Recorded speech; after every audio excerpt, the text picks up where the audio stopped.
Oi, gente, bom dia. Quem tá falando é Maria, mas o meu apelido é Malu.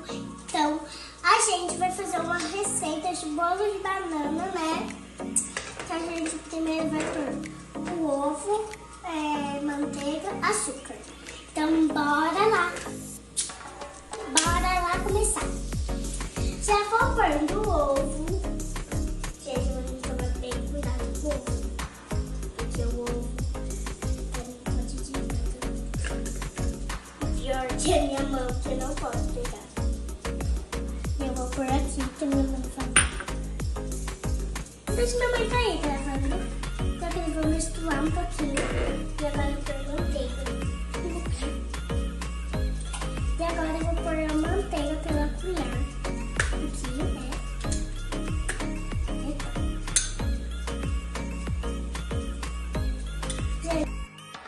Gente, desculpa que o vídeo parou. E daí agora a gente vai pôr a manteiga, que eu tô sujando minha mão toda hora, que não sei porquê. Agora eu vou pôr a manteiga e depois é o açúcar. Eita, tem que acontecer. Já pus aqui uma mostarda. Deixa eu tirar daqui o negócio que a gente vai mexer. Deixa eu tirar da colher, né? Então eu vou pôr aqui a colher. E o potinho eu vou pôr.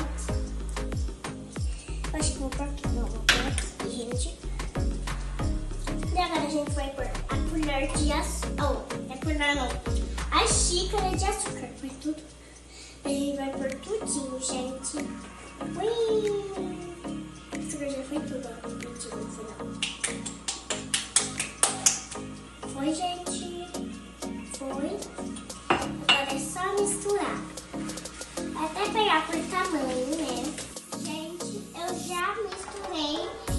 E aqui é o negócio que a gente tinha fazido, né? Daí a gente vai agora pôr a farinha e o leite aos poucos. Então, bora começar.